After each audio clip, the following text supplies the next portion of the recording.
All right, so this is a door-to-door sales course. The reason this is so powerful, guys, is because especially for home services, when you're knocking doors, you're going to the house where you're going to be potentially doing work, so you can see what's wrong, you can see what needs to get cleaned. You could go to any neighborhood that's around you and you could literally make a sale and start making money immediately. This business is probably the easiest business to start, especially if you're doing gutter cleaning or roof cleaning. All you need is a ladder, you need a leaf blower, you need a bucket, you need a scrub brush. That's all you need. And then eventually you'll get more and more comfortable on roofs, you get more and more comfortable on heights, and then you can start making more money. And then with the money that you make, you can buy more equipment where you can do more services like exterior window washing, pressure washing, all that stuff. So I like to get people started on gutter cleaning because it's the easiest thing to start with. You can start making $200 an hour, depending on what neighborhood you live in, depending on if there's a lot of trees. It's very easy. You just start knocking doors, you can get jobs, get money in your account. Just gonna go through the basics of what I go through with my new sales guys whenever I hire somebody on, and then I teach them exactly what to do, what to say, to be able to maximize how many sales they can make. So the first thing you want to think about whenever you're going door to door is your attire, what you're wearing. To be honest, like the way I'm dressed right now is usually how I would tend to go knock doors. I just put a hat on, put some work shoes, just jeans, regular pants. You want to look like you're ready to work, so usually a hat does a trick. Obviously, don't have sunglasses on. You want the homeowner to be able to see your face. So whenever you're knocking doors, just take your sunglasses on so that they can see your eyes. If they can see your eyes, you're more trusting. So if you have a polo with your work logo on it, that works great as well. But if you don't have that, don't worry too much about it. Just go and knock doors. So the next thing I want to talk about is your body language. So whenever you're talking to homeowners or you're knocking doors, you want to have just very basic body language stuff. Eye contact, put your shoulders back. When you're talking, talk with your hands. Don't ever put your hands like this. Don't put your hands behind your back because it's a little bit less trusting for the homeowner when they're talking to you if they can't see your hands. So basic body language. Whenever I'm knocking doors, I like to just keep my shoulders back. I'm knocking. I look like I'm just ready to go to the next door. I look like I'm moving. I'm moving. Hi, how you doing? You know? But you look at them straight, eye contact. And the last thing with body language or what they see is you want to have a big smile on your face. Even if you're tired, you've been knocking doors for hours and hours, you haven't gotten any sales yet, as soon as you knock the door, just switch on that big smile immediately. First thing that the homeowner wants to see, they want to see somebody positive, they want to see somebody that's ready to go. They don't want to see somebody that's down, that looks like they've been hearing no all day. You want to just be positive. You want to have a switch. So as soon as I knock the door, I wait like this. Hi, how you doing? I'm gonna talk a little bit of a mental game when you're going door to door, especially when you're selling stuff like home services. You wanna knock as many doors as possible. So for me, personally, I close 1 out of every 10 to 15 people I talk to. So whenever I'm knocking, I'm always counting how many no's I'm getting because the closer I get to my number, the closer I get to my sale.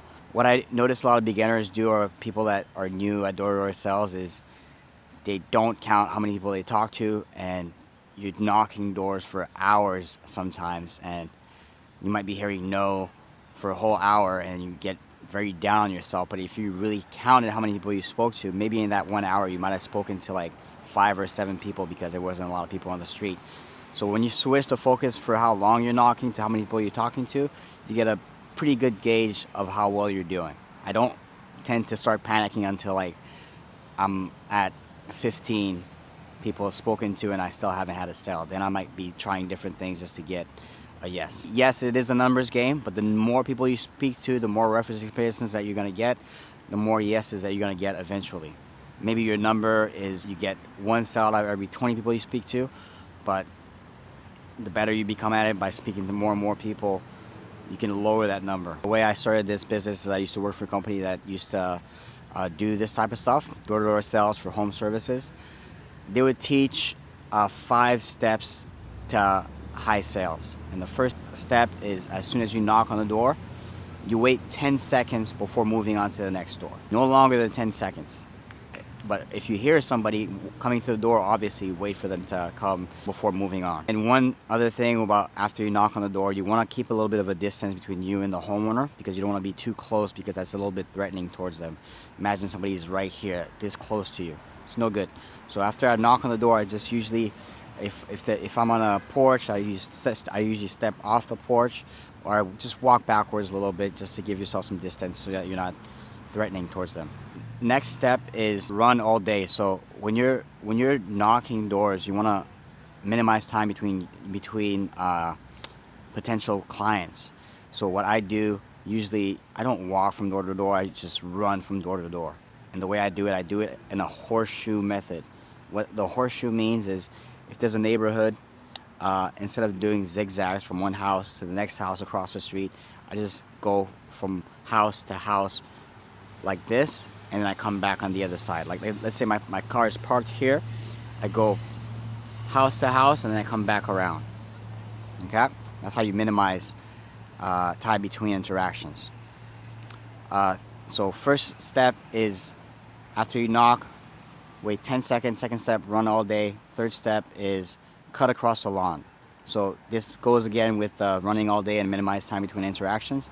You don't want to go from one house and then you walk off the driveway and then you go back to the house. You want to cut across the lawn, because that's the shortest point between two houses is a straight line. So first step, after you knock, wait 10 seconds, run all day, cut across the lawn. Fourth step is no long-term interactions. So a lot of times when you're gonna be knocking doors, you're gonna be talking to people, and you can know automatically if they're wasting your time. For example, if you're talking to old people, they might want to bring you in to drink some tea, or they might talk about stuff that is not related towards the sale. So just always keep things geared towards the sale. Okay, so if you do those four things, those four steps, you're gonna have a lot of sales, because all these steps are geared towards minimizing time between interaction. Number one, after you knock on the door, wait 10 seconds. Number two, run all day. Number three, cut across the lawn. Number four, no long-term interactions. Okay, so now we're gonna go into nitty-gritty about what I say. You've probably seen some of my videos. You probably see that I keep things very simple. So especially with the opener, you want to keep things as simple as possible. What I say whenever I'm knocking doors, I like to try to focus on one service, and if I will sell other services afterwards, I might just upsell it later on. But I just don't want to overload the client with too many things. I don't want to be like, hi, my name is Brian, I'm doing gutters, siding, pressure washing, roof demossing. I just keep it simple. In my area, because I live in Vancouver, BC, there's a lot of trees, it's raining here all the time, so most people are worried about their gutters. So I like to focus on roof and gutter cleaning initially. And yes, I do pressure washing, I do siding cleaning, I do soft washing, I do a bunch of other stuff, but I focus on a few things at first whenever I'm talking to a client. Keep the opener simple. I say, hi, my name is Brian, just working in the neighborhood for some of your neighbors. We're doing gutter cleaning. Just wondering, when's the last time you had yours done, if you're open to hear a quote. Keep it as simple as that. So whether in your area, your service that you're gonna be going towards is gutters or pressure washing or whatever, you just say the same thing every time. My name is da-da-da. I'm working in the area for some of the neighbors. Just noticed that you have debris on the roof, wondering if you're open to get a quote for gutter cleaning or roof cleaning. Just as simple as that. You just keep it simple so that you can minimize time between interactions. A lot of people like to say, hi, my name is Brian, I'm with VIP Maintenance. We've been in the area for a long time, we're doing amazing deals. No, just keep it simple. My name is Brian, working in the neighborhood for some of your neighbors, just wondering if you're open to get a quote for gutter cleaning. Once you start doing this, especially for home services like what we do, gutter cleaning, pressure washing, all that stuff, you're knocking doors, selling services on the actual product that you want to work on, right? So you're going to get a lot of people saying, sure, give me a quote. So as soon as they say, yes, give me a quote, you say, perfect. Let me just take a quick walk around. I'm going to look at I'm going to look at the house, and I can give you a quote. I do the same thing every time. You'll see my video. I say, yeah, let me just take a quick walk around, or give me 30 seconds. I'll take a walk around and let you know what you're looking at.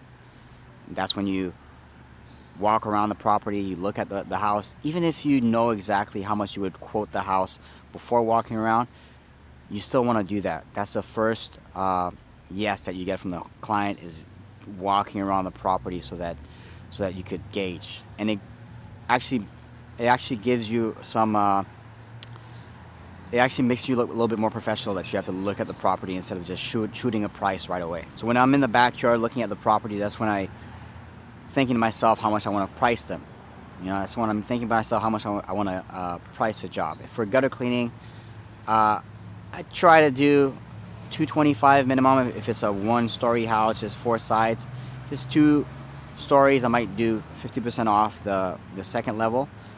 I tend to be around $150 to $200 per hour. So the more jobs you do, the more you can price differently. But that's how I gauge gutter cleaning. So a gutter house, a regular 4-side gutter house, 1 story, be looking at 225. 2 stories, 2 levels of gutters, you can go anywhere from 300 to 350. Now 3 stories, you can go, you can gauge it. Think about how long it's going to take you. It can be $400, $500, $600, depending on how long you think it's going to take, and the access and how steep the roof is and whatnot. So after I take a walk around and I come back to the client, I knock on the door.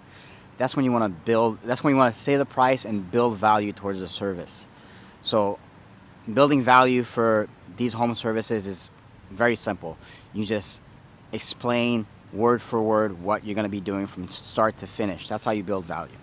Okay, so for gutter cleaning, what I would say to a client is, awesome, so you have a very simple house, you'd be looking at $225, and for that price, what we do, we start by blowing the debris off the roof, we scoop everything out of the gutters, we make sure that all the downspouts are draining correctly. I like to use my hands just to show them, and then once we're all done doing that, we take before and after pictures of the gutters and the roofs, just so that you can be sure it's been done up to your standard.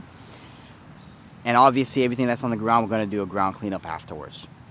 So when I say that, I'm just literally saying what I'm going to be doing. I'm saying I'm going to be doing exactly what you see me doing in the videos. So I blow the roof, scoop the gutters, do a ground cleanup. Very simple. So if you're talking about pressure washing, you explain your process of how you're going to be pressure washing. If you talk about roof demossing, you explain we're going to be removing 90 to 95% of the moss, clean the gutters, and then we're going to treat the roof afterwards with, if you're going to be soft washing, just say we're going to treat it with a soft wash system, low pressure. We're not going to be putting pressure on your roof, and we give you a guarantee. So if you're doing window washing, just say we use water-fed poles, we scrub the frame, we scrub the glass. It dries off without leaving any streaks. We have a DI tank. We also, if you have any screens, we will wipe them down with the microfiber cloth to get all the dust and spider webs off. I know I'm going fast over it, but it's very simple. You just explain what you do. So a lot of people, a lot of salespeople that do this stuff, they might just be like, yeah, we're doing gutters. How much? It's going to be this price. And they might not get as much trust in the homeowner as you explaining from top to bottom what you're going to be doing. Because if you're doing that, it shows that you're an expert in your field. After you build value, like for example, what I just told you, we're 225 gutter cleaning, blow the roof, scoop the gutters, make sure the downspouts are draining correctly, ground cleanup, before and after pictures. Now the client might be like, oh yeah, that sounds pretty good. Now this is the most important part of the sale. This is where a lot of people don't move forward, is you have to try to close. What I do to close, in this case, I would say, perfect. How does that sound? Does that sound good? I'm trying to get them to tell me yes or no. If they say, yeah, sounds good, awesome. Well, we're actually working in the area right now. We should be done our job within the next couple hours. We can get to your house right away. Sounds good? I'm pushing them towards saying yes, no. Okay? Because what I don't want is after I say my spiel and I build value, is I don't want them to be like, okay, sure, give me a card and then I'll call you. I don't want them to say that. They might still say that after you try to close, but you want to push for the close every sale. So after you build the value, awesome. So we're going to be in the area tomorrow. We're doing a few of the neighbors. We can do your house as well. Does that sound good? I'm pushing them again towards saying yes or no. After you close, that's when you want to schedule. If you have a CRM, you can input their name and phone number in your CRM, send them an email with the quote, and then you can schedule them. The CRM I use and a lot of service businesses use is Jobber. I'm actually a Jobber partner. I'll try to see if I can put the link in the course as well so that you guys can try it out. You have a 14-day free trial, and then you also get a 20% discount for the next 6 months. It's not cheap, but it works great. I've been using Jobber for about 5 years now. Changes the way you do business because it automates following up, it automates reviews, it automates sending emails. It just automates a lot of stuff that you can run your business a lot more smoothly. The way I'm speaking to you guys right now is the peak state of how I want to talk to clients. So Jordan Belfort, the guy from the Wolf of Wall Street, he says that to be able to sell something, you need to be sharp. Sharp is just the way you're dressed. You want to look good. You want to be an expert in your field.